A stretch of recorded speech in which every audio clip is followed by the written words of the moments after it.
তো তুমি গরমকাল ভালো লাগে না শীতকাল ভালো লাগে? কাকা হাতটাই নি হাতটাই তো গরমকাল ভালো লাগে। কি লেগ তো তুমি গরমকাল ভালো লাগে?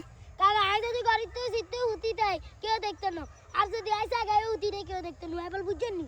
মানে গরমকালে তুই বুঝাইতিস আর ফ্যান লাগায় যেমনে মন চায় এমনি উঠি দেখলে কোনো সমস্যা নাই। আর যদি ও আর কইতেন না বাকিটা বুঝছেন নি? বুঝছি, আমি এটা বুঝিয়ে লেছি, কিন্তু অন শীতকালে তোর বাতিজা কোন হুন মারছে? কাকা আন্নে কিন্তু কাবে কি হাত দিয়ে লাইছে। মানে শীতকালে কি আন্নে তো জানেন না। কি আছে? আজকে অন কি মাস চলে? অন হুসমাস চলে হুসমাস কেন? আন্নের বউ আসেনি?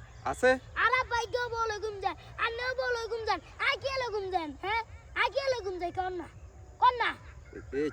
তুই তো মানে একটা কঠিন জায়গা হাত দিয়ে লেছস ওটা। আর দন খিচি ডন হই যায়, মানে ডন হই যায় ও তো। ও মানে তোর দন কিসি টন হয়ে গেছে কেন? কি তাহলে তো মেলা ডেয়া বেসন যাইবো। তবে কথা একখান আছে বাতিজা, কি বয়স অনুযায়ী তোর অনেক ধন সম্পদ বাড়ে নাই, তোর ধন সম্পদের বড় করতে হইব। আচ্ছা ঠিক আছে কাকা, হ্যাঁ বগরুম কাকা। কি রে তুই এটা কি রে আরে? আর আন্নে না কইছেন দন সম্পদ বগরি বেলা স্যার বয়স আর আসনো ইয়ের কন্দরে ইয়ের এটা নয় এটা নয়, কোন মানে টেয়া ওষা বাড়াইলে নাই বালাইগা মাইয়া তোরে বিয়া করাইতে আরম। তুই কোন তাহলে ঠিক আছে কাকা, আরেকটা চাকরি ধরে দিবে তুই আর আমার চোখের সামনে তুই দূর না কাকা। দূর আল্লাহ রে, তাহলে কি বিয়াদব কাকার লগ মানে যোদ্ধা